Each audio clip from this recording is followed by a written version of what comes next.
Hello everyone, welcome back. I hope I'm clearly audible and visible. So, today we will be starting with the third chapter of the NCRT under the unit Reproduction. So, the third segment consists of human reproduction, which we will be discussing some part of it today in detail. Human reproduction is a vast topic and its weightage according to the need will be at least 4 to 5 questions from the topic human reproduction itself. So let's begin. This is some information about me. I'm Janani Saptharishi and I'm associated with Unacademy to teach class 12 biology. Alright, so what Unacademy will give you is ample of live classes. Also, for every subject and every unit, you can take live test quizzes. You can go and take as many tests and quizzes you want. It provides you structured courses with complete coverage of syllabus. With an academy, you can prepare for any entrance exam you wish to crack. So, by complete syllabus coverage, I mean that you get unlimited access to all the contents of all the subjects required for the examination. So, if I take the examination, for the example of the NEET examination, you will get all the subjects like physics, chemistry, bio, and its complete syllabus. You'll have live classes with the top educators on board.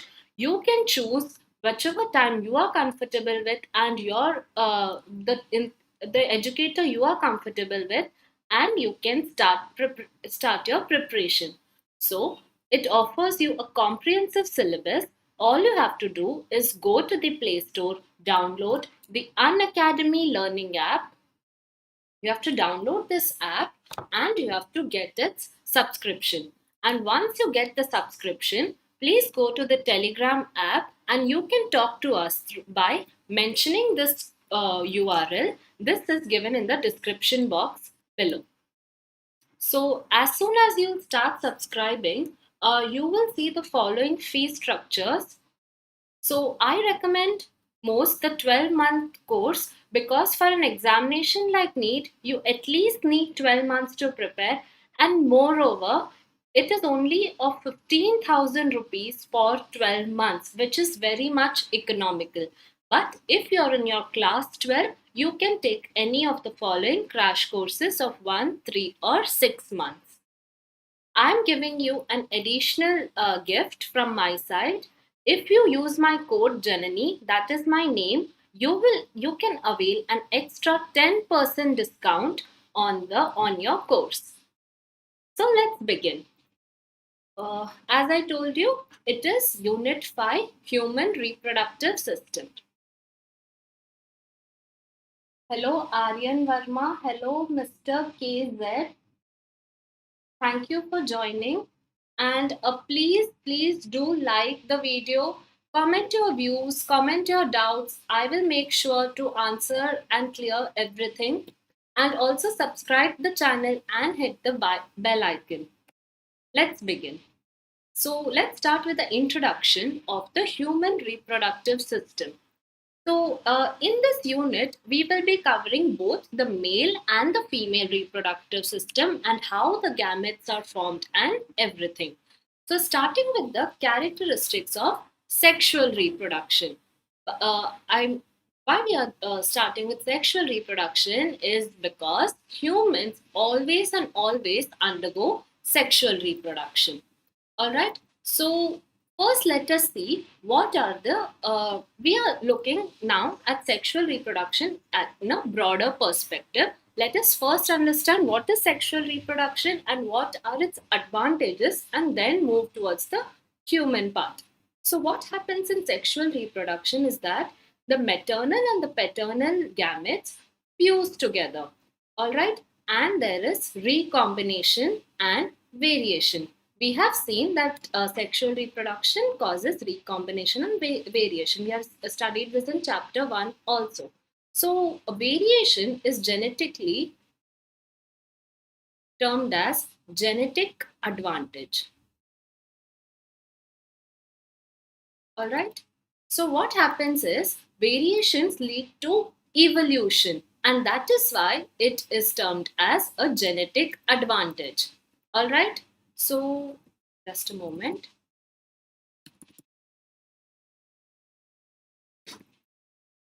So what happens is stronger ones survive and the weaker ones perish. This is a law of the environment. All right. So to adapt, the weaker one perish and the stronger will survive. So for adapting towards this, any organism has to go through evolution, which can only happen if variation is present.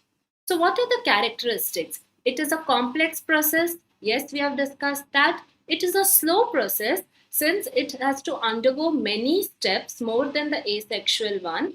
And it is also, see, the here an example of an elephant is given.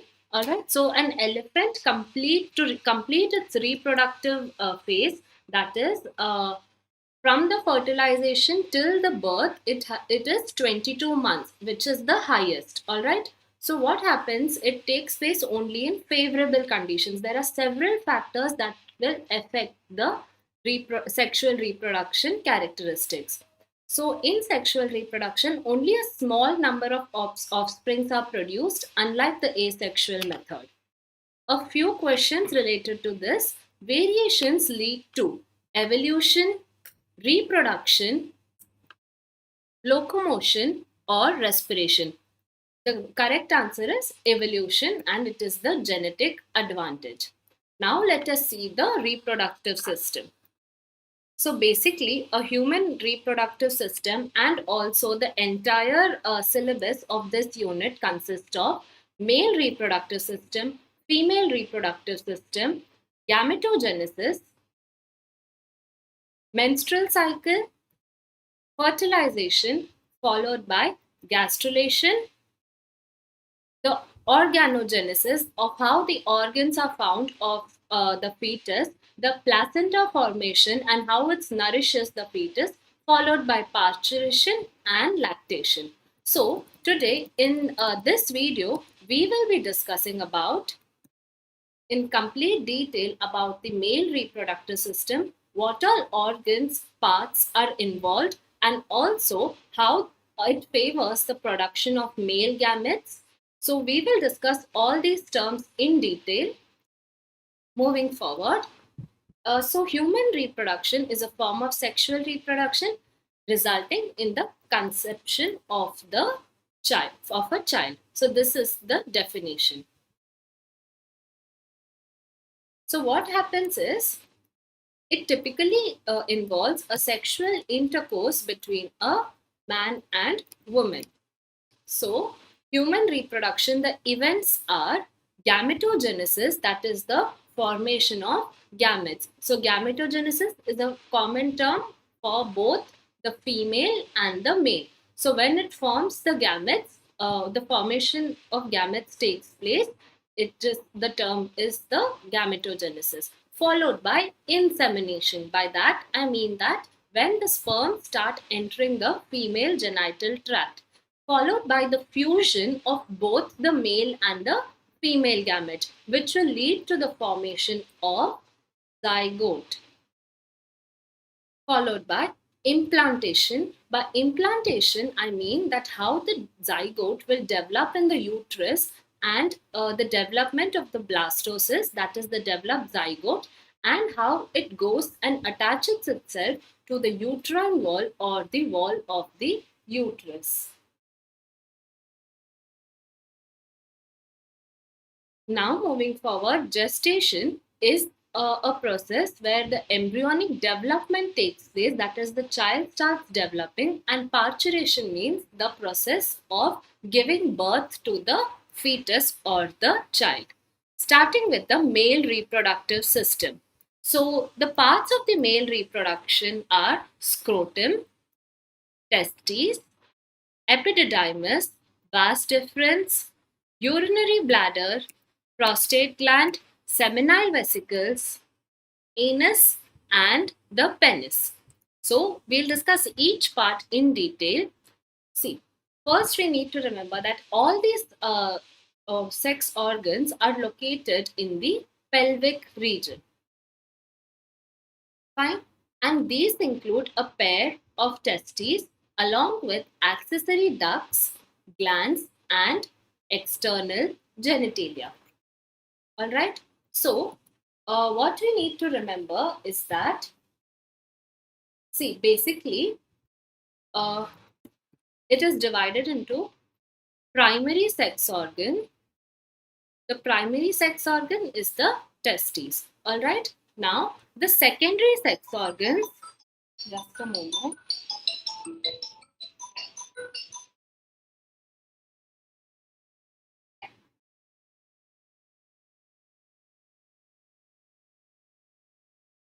I'm sorry. So, the secondary sex organs, all right, the secondary sex organs are all the accessory ducts and all the glands like bulbourethral glands, corpus glands, and everything. So, what basically the difference is that the primary sex organs will help in the formation of gametes, all right, and it will also control the hormonal regulation, all right, whereas the secondary sex organ will not contribute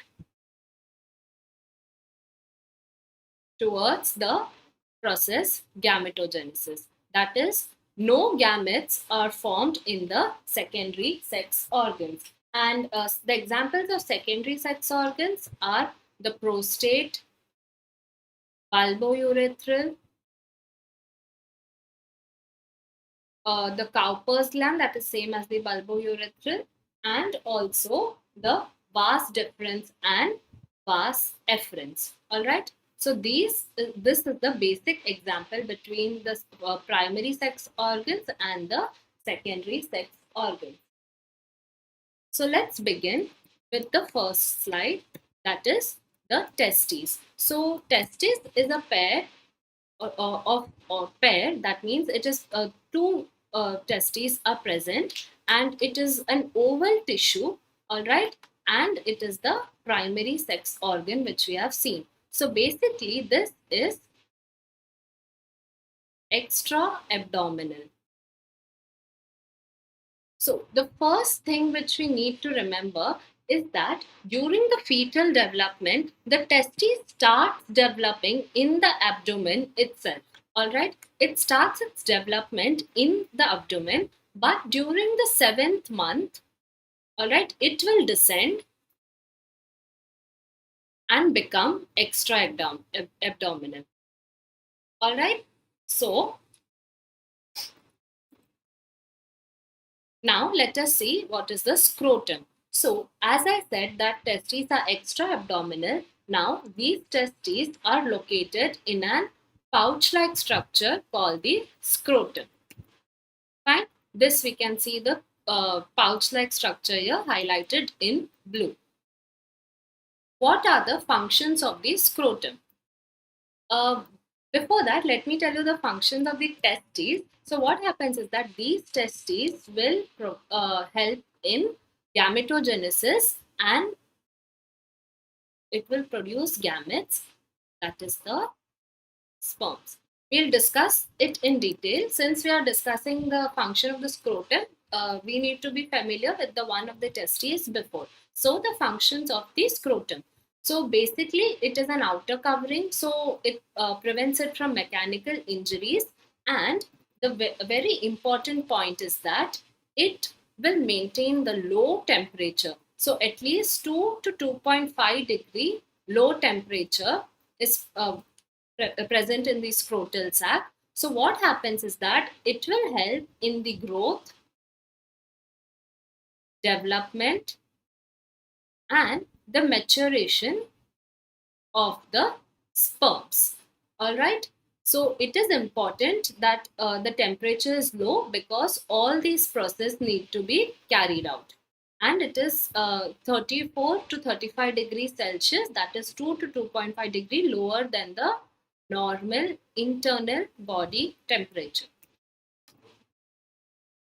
The cavity of the scrotal sac is connected through the abdominal cavity through the inguinal canal. This is again very important. So it is what happens is that, just a moment, yes, this inguinal canal consists of various tubes and various veins and nerves that pass through it. So basically it consists of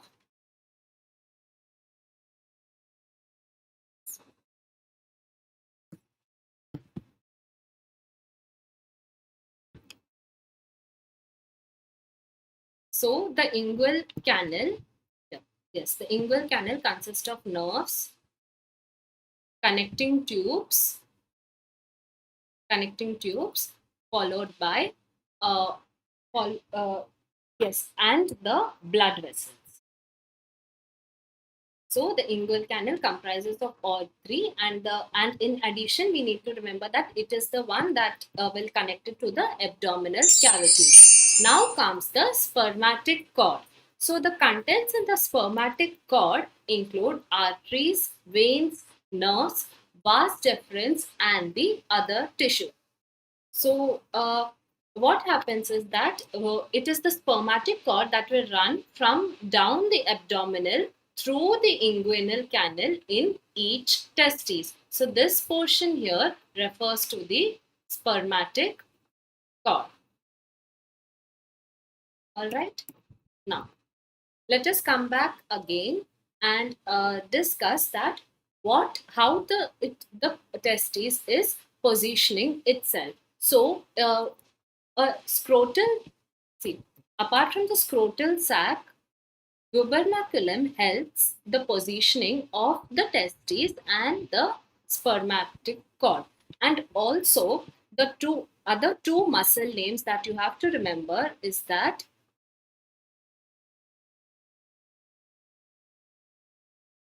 cremaster muscles along with the dartos. These two muscles will also help in keeping the in positioning of the testes, cremaster and dartos.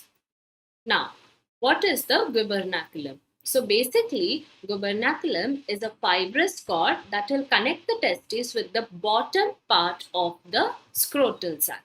So an objective can be asked in such a way that what is the fibrous cord that connects the testis with the bottom of the scrotum or the scrotal sac? That is vas deferens, epididymis, gubernaculum, or the seminal duct. The correct answer is gubernaculum. Now, what are the functions of the testes? So first we need to, for knowing the functions, we need to see that how the testis looks internally. Now we have just discussed that where it is located, and externally it is covered by a scrotal sac, and where it is placed and when it is formed. Now we need to look at the internal structure, and that is possible when we observe a transverse section of it. So basically the basic functions will include spermatogenesis and production of testosterone. So this is the transverse section of the testis. And now moving forward to the histology. So the histology of the testis is that the testis, first we need to know, see the green part here is the outermost covering of the testes. And this is known as tunica vaginalis. Alright, so it includes the epithelium plus the connective tissue. Epithelium plus the connective tissue. Hi Bharat. Hi Akul. How are you? Hi Mantesh Mahajan.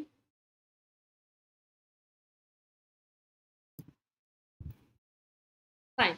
Moving forward to the internal layer. So the internal layer includes the second layer. Just a moment. Yes. Tunica albuginea. This is basically this orange part which we can see here. This is the tunica albuginea. All right, and this is a type of fibrous connective tissue. See, tunica vaginalis is epithelium plus the connective tissue, but tunica albuginea is simply fibrous connective tissue. This is the outer layer and this is the internal layer. All right. So this is basically the outermost layer, that is the tunica vaginalis. It covers the testes and it is a pouch of a serous membrane. By serous membrane, I mean that it is a peritoneal layer or the outermost layer. So see here we can see clearly what happens is that this tunica albuginea is the yellow part. So basically a testis will is made up of many compartments. All right. It has up to 250 compartments of what? It is 250 compartments of the uh, it has 250 components of the seminiferous tubules. I'm sorry. Yes, this had of the seminiferous tubules. All right. And this tunica albuginea basically forms more compartments and forms further compartments of these seminiferous tubules. So in between the tube-like structure you observe in this part is basically the seminiferous tubules. All right. Let me just clear this. Yes.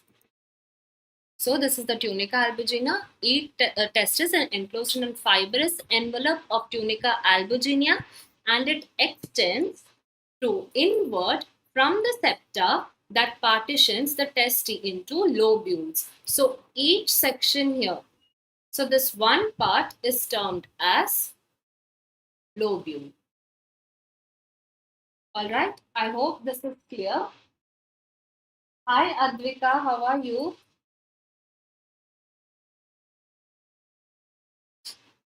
Further, the histology of testes. So what happens is, as I told you, that there are at least 250 testicular lobules in each testes, and each lobule contains of 1 to 3 highly coiled seminiferous tubule. By each lobule, I mean that, see, this is one lobule, and this incomplete will contain 1 to 3 highly coiled seminiferous tubules.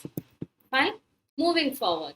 Seminiferous tubules. What are they? What do they basically do? So basically this is the structure of the seminiferous tubule. This we will be discussing during the process of gametogenesis, but let me name all the layers. This outermost layer, this part, all right, is the germinal epithelium. Germinal epithelium is the one which will give rise to the which has the unmatured sperm cells and which will further give rise to the matured sperm cells. So the first covering is with the Sertoli cells, followed by the spermatids, secondary spermatocyte, and followed by the primary spermatocytes, spermatogonium, very important, and the Leydig cells and the basement membrane.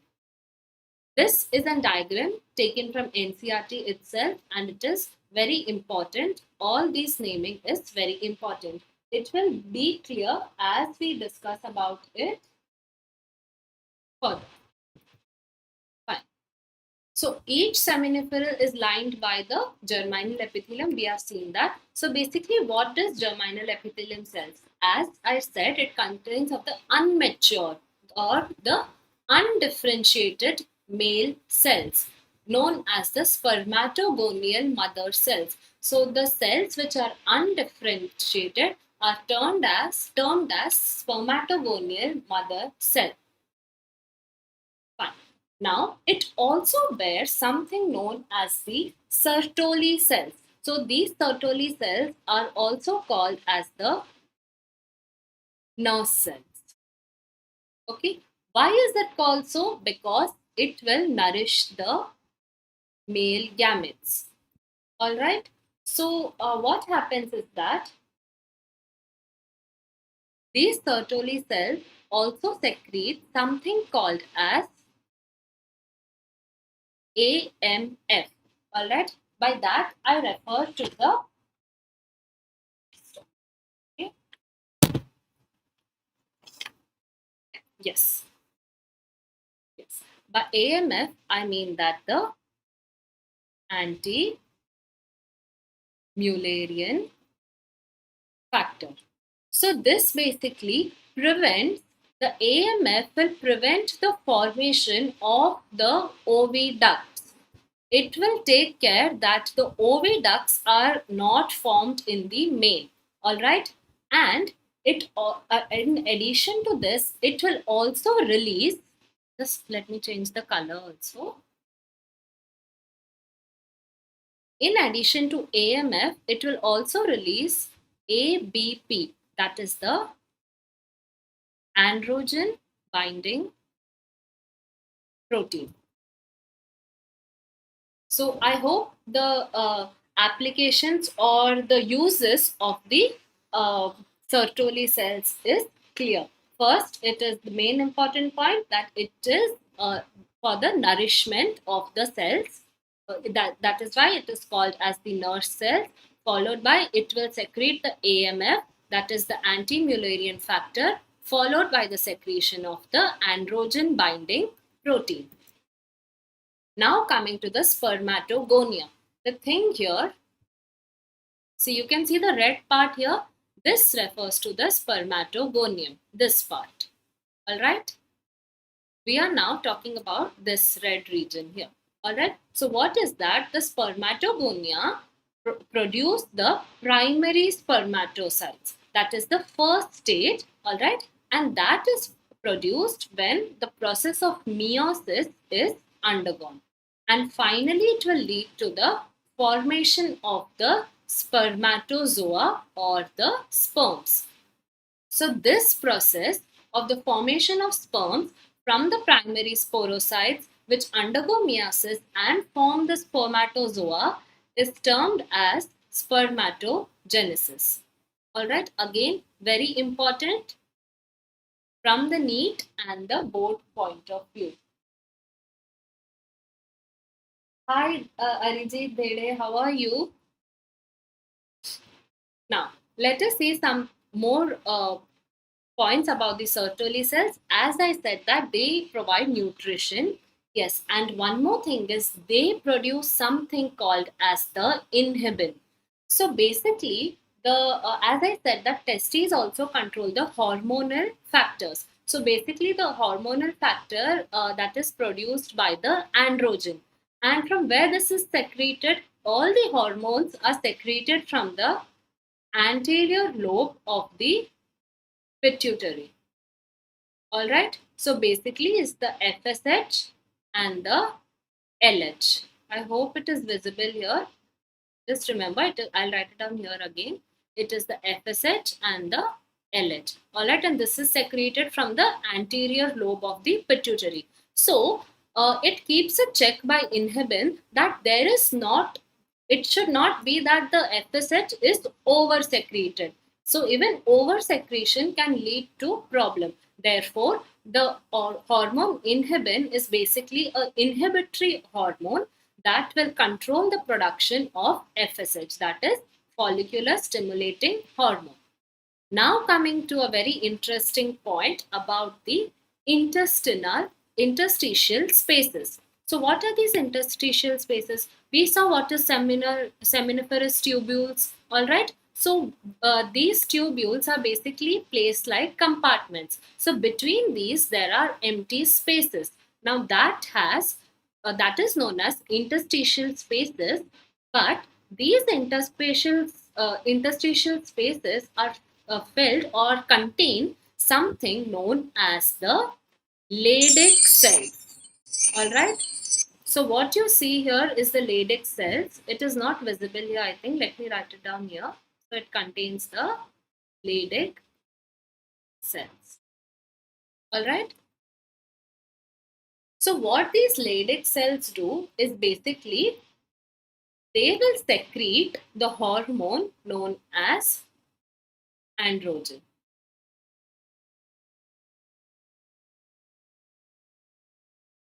Now coming to testosterone.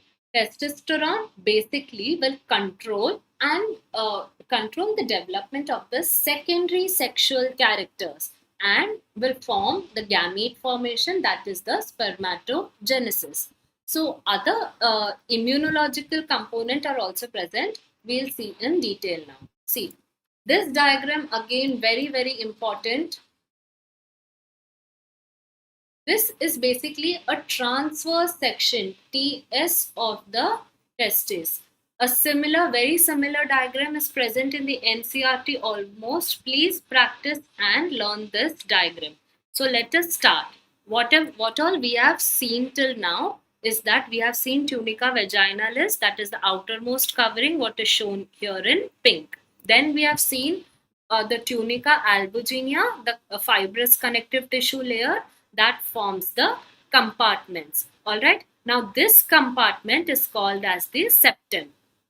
Clear? Now we have seen some tubules, and what tubules are those termed as? It is seminiferous tubule that will help in the maturation or the formation of sperms. It will undergo a process known as spermatogenesis. All right. These are the things we have discussed till now. Now, we'll learn about a new part, that is the rete testis.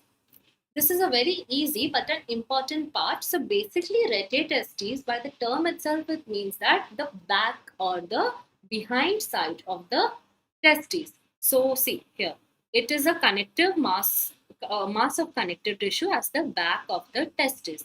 All right, and the seminiferous tubules and the vas deferentia open through the rete testis. All right, so see, this part is the rete testis. Wait, I change the color. This part is the rete testis, what we see here. And these seminiferous tubules arise from this part, that is the rete testis. All right. I hope this is clear. And not only the seminiferous tubules, from here, see, you can see even the vas efferentia. We will see what it is in detail. This also arises from the rete testis. All right. So this gives rise to two parts, the vas efferentia and the seminiferous tubules. Now, let us see about a unique condition called as cryptocytism. What it means that, as I told you, testes are extra abdominal. So, if in any case the testes fail to descend outside the abdominal, this condition is termed as cryptocytism or the undescended testes. All right. So testes do not descend from the abdomen to the scrotum. Testes does not produce sperm, so the male will become sterile. Clear?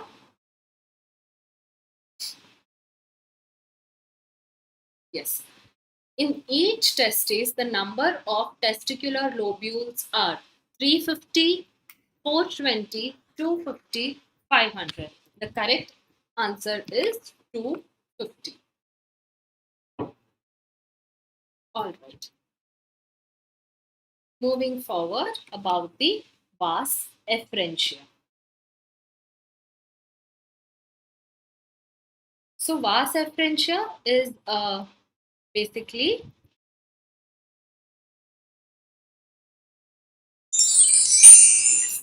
this is the vas efferentia, this tube here.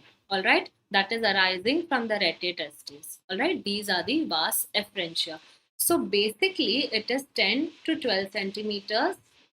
All right, and vas efferentia eventually connects to an important part of the testis called as the epididymis.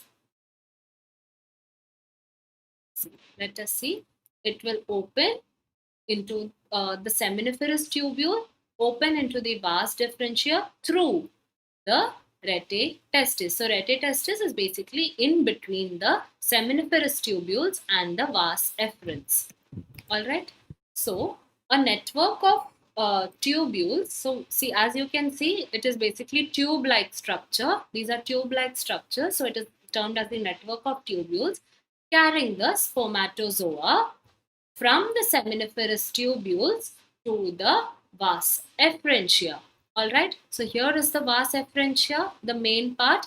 And this part is basically the tube that will carry the sperms from the seminiferous tubules to the vas efferents. All right, and this is done through the rete testes. So rete testes gives arise to this tube-like structure, which later forms the vas efferentia, and it helps in the transportation or the carrying of the sperm. So now coming to a very important part, epididymis. So epididymis is basically linked to the storage of the sperms. So here is where the sperms are stored, but it is stored temporarily. All right, it is temporary in nature. And why it is temporary is that because it will only be there until the sperms mature. All right, until the sperms will mature.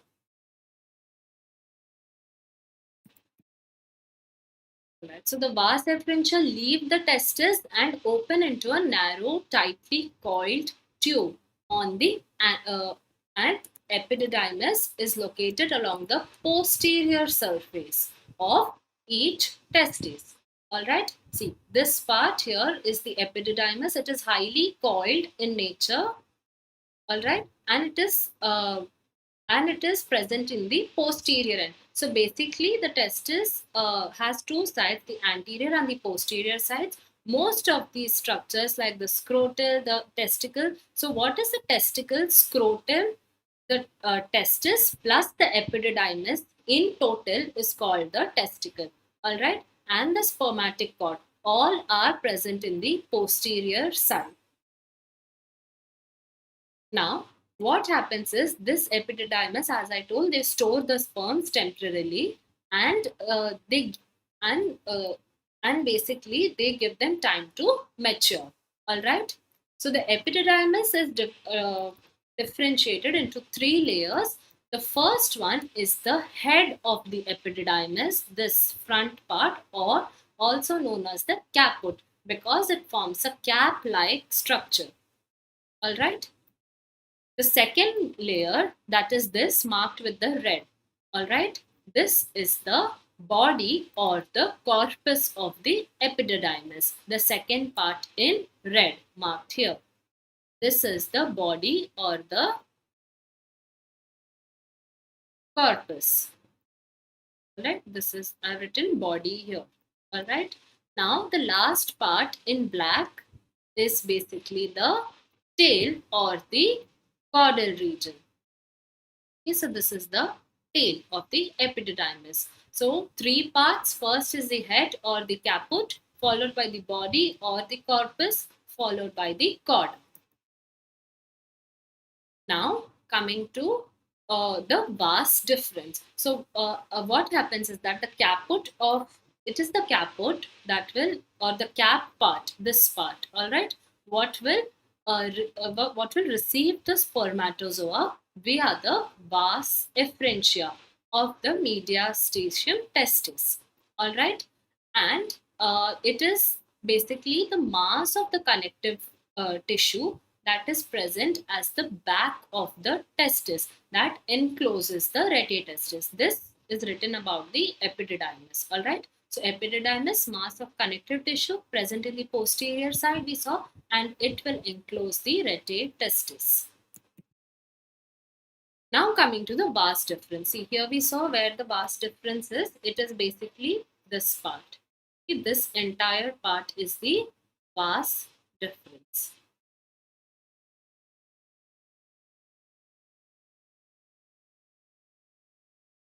So what happens is that vas difference is a long, narrow and a muscular tube, and it is lined by pseudostratified columnar epithelium, or generally known as the lamina propria, and it is a type of alveolar connective tissue. All right. And the epididymis will, the vas difference starts from the bottom or the tail part of the epididymis, that is the cauda, and it will pass through the inguinal canal or into the abdominal. So basically, this will create a loop. Okay, this will basically create a loop. What you see here from to it loops over the urinary bladder. All right, so it will start from the cauda, that is the tail of the epididymis. It will move and loop over the urinary bladder, and finally it will enter into the abdominal cavity or the inguinal canal. All right. Yes. I hope this is clear. Now, what happens is it receives a duct from the seminal vesicle that is known as the ejaculatory duct. All right. So, see, this in yellow is the vast difference here. All right.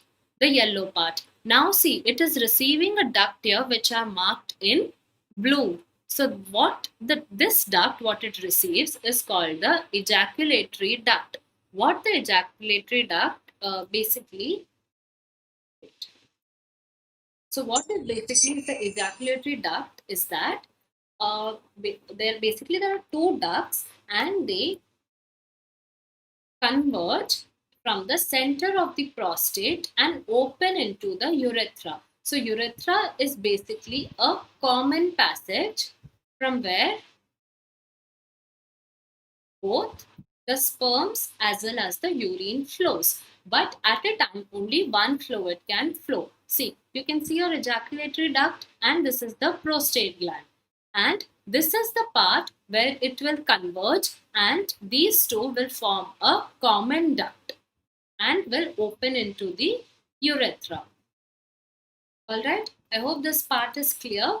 So, what the ejaculatory duct carries is the sperms. All right, and from where it is coming, it is from the vas deferentia, and it will carry the fluid from the seminal vesicles into the urethra, and it will transport the sperms outside the male body.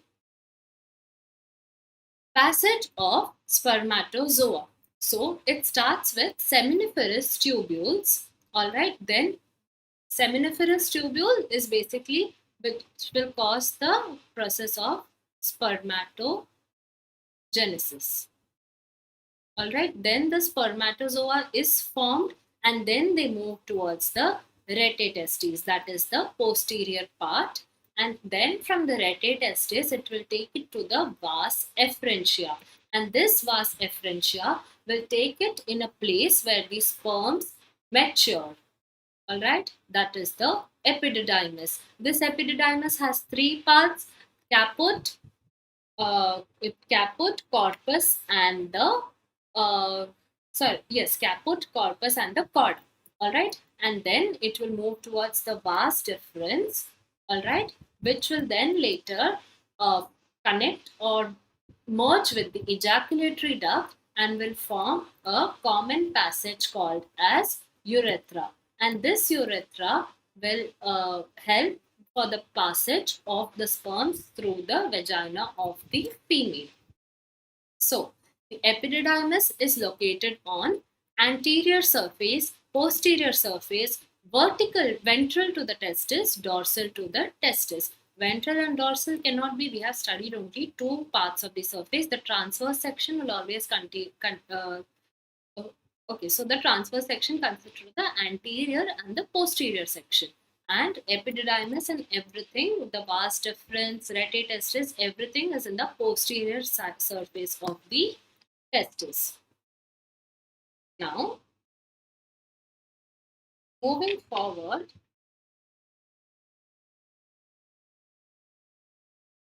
and moving forward to the urethra. So, urethra is basically 20 centimeter in length, and it basically has three parts. All right. So, the first part of urethra is covered by the prostate gland.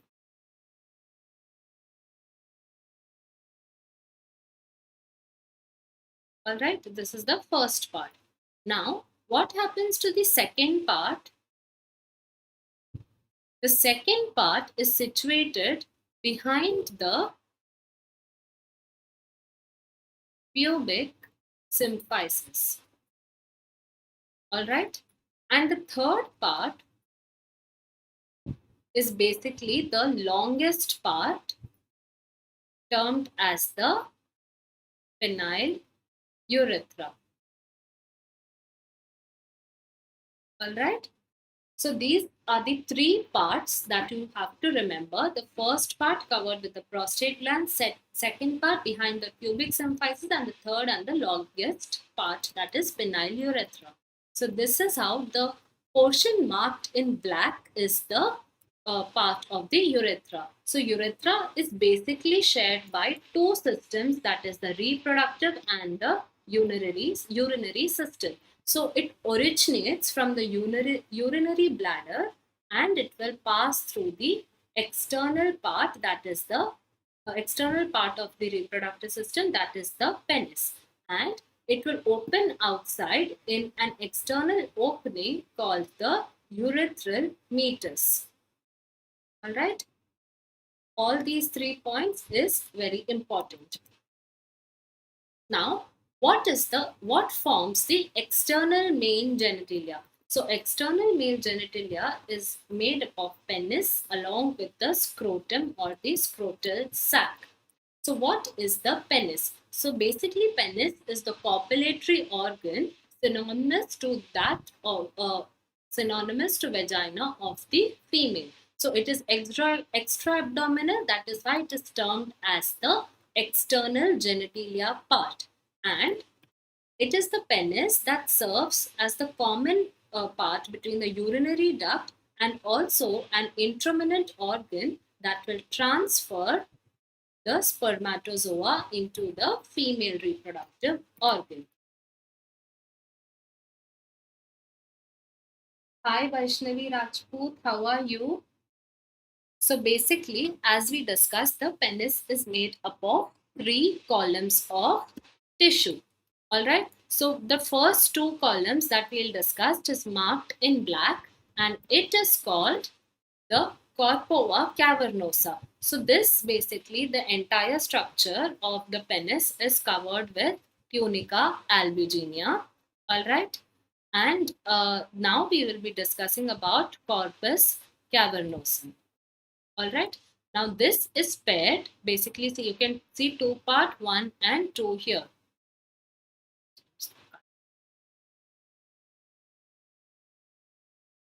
Yes, see, it basically has 2 parts 1 and 2. Alright, and it is the upper part of the transverse section of the penis, and it is also the dorsal region. So the second region, which is marked in blue here, alright, this is known as the Corpus Spongiosin. Alright, so this is a single structure. It is ventral or present in the lower side, and it will possess urethra. You see this yellow part? This refers from where the urethra will open into. Alright. So, the corpus cavernosa basically consists of a special tissue. Alright. So, this special tissue is basically filled with blood. And why so? Because when it is filled in blood, it will help the penis to get erect, and yes, it will help in the erection, and it will facilitate the process called as insemination. Clear? So basically, this is the septum, alright, this part that will basically form a division between the corpus cavernosa and the corpus spongium. So this is the septum, alright. And since we have seen that it is filled with blood, it needs to have arteries, alright. And these arteries are called cavernosal arteries, and the spaces between these arteries are termed as cavernosal spaces.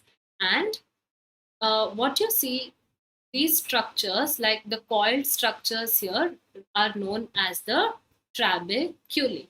Alright, so we have seen corpus cavernosum and its structures.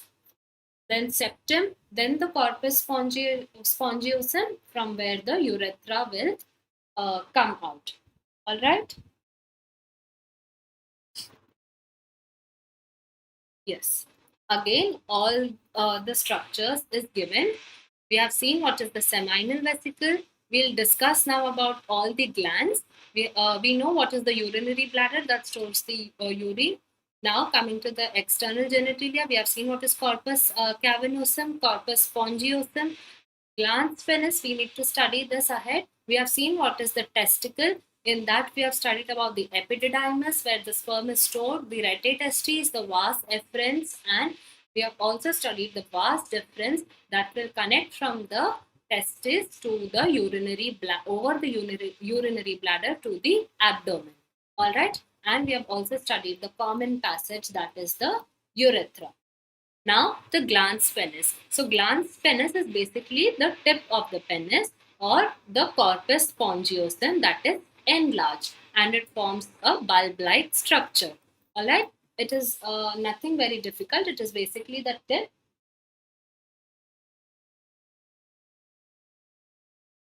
So, it is basically the tip, and it will form a bulb-like structure. So, the glans penis is covered with the foreskin.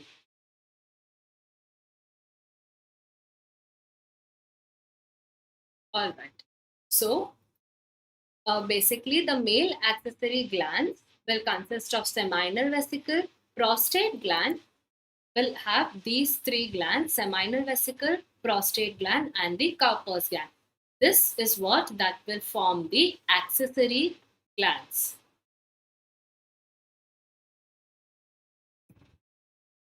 Fine. Now coming to the first accessory gland, that is the seminal vesicle. Now, why do we call it as accessory glands? Because they have no role in gametogenesis, or they will not produce gametes. They will only help in the process of the transfer of the sperms, or they will help in the development. All right. So basically, seminal vesicle is paired. All right. And yes, see, there are two in there are two, that is why it is known as the spare. It is a tubular gland, and it is highly coiled in nature, as you can see here. Fine. Now, another thing to remember is that they are the posterior inferior, or they are basically present behind the urinary bladder. All right. Now, what we need to remember is that the seminal vesicle will help in the secretion of alkaline fluid that will form 60% of the content of the semen. So, what all does the fluid contain? It contains fructose, proteins, citric acid, and inorganic phosphorus, along with potassium and something known as prostaglandins. So it will contribute to all these factors that leads to the alkaline nature. All right, and it basically forms 60% of the content. Fructose will act as an energy source. All right. So as we have discussed that in whatever organism that will undergo sexual reproduction, it will basically need to have a lot of energy to have the motility. So these fructose act as a main energy source. All right. And prostaglandins are basically will cause the mucus lining on the cervix. Cervix is the part of the vagina.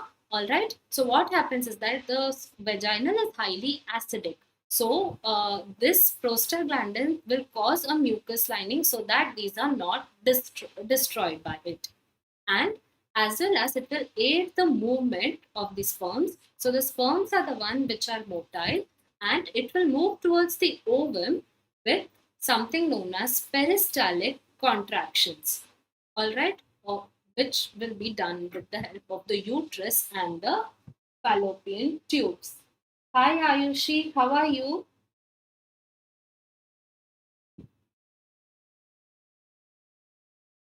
Now coming to the prostate gland. All right, now we saw about the seminal vesicle. Now let us discuss about the prostate gland. So it is singular, unlike the seminal vesicle. Seminal vesicle is paired in nature. All right, so the prostate gland is basically located below the urinary bladder. All right, at the base of it, and it is basically 30 to 40 tubular compartments. Fine. The prostate contributes to 15 to 30% of the semen. Now what happens is that the fluid from the prostate is so clear and it is slightly acidic. All right. So what happens is that this basically helps in the activation of the spermatozoa, and also it will produce or give nutrition to it so that it can easily move and fertilize the egg. All right. So, all right. We have discussed, I think, almost all the points that will make it active. And yes, another important point is that it will also help them to counteract the effect caused by the urine. All right. It is the prostaglandin that will help it.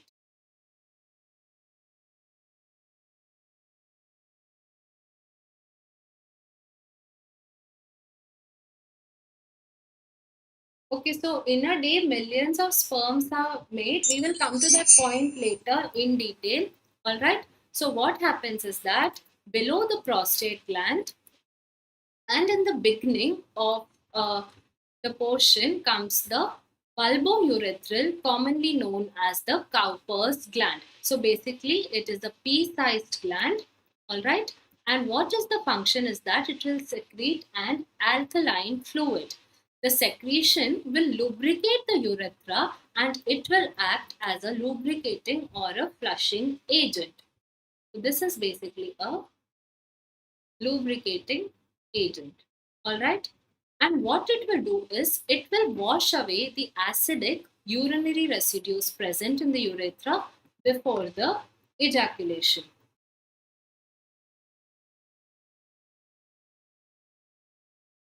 So, the lubrication of the penis is also due to the secretion of bulbourethral, Sertoli, Leydig, and the interstitial. So, all these here are from the part of testis, that is the primary sex organ. Okay, and the lubrication is with the help of the secondary sex organ, that is the bulbourethral gland, also called as the also known as the accessory gland. All right. So another important point we have to discuss is that uh, in a day, almost 20 million sperms are produced, but out of that, only 60% of it is normal. All right. So, and out of that 60%, only 40% will have motility or can move. All right. Now, out of this 60%, only 40% has motility. All right. And out of that, okay, if and out of that, only some can make through the egg or of the female or the female gamete. Okay, why so? Because there are some lose its motility, some fail to reach the egg, and some are destroyed because of the acidity of the female reproductive tract. And if a male produces less than 20 million sperm per day, then the male is termed as sterile. All right, that's it for today. I hope it cleared some concept. It is a very important chapter from the NEET point of view, And tomorrow morning at 8:45 we will connect again. Sorry, not at 8:45. Tomorrow morning at 11:30. Sorry. At night, I'll come live at 11:30 a.m. and 8:45 p.m. All right. Please join in. Please like my video and share and subscribe. Thank you.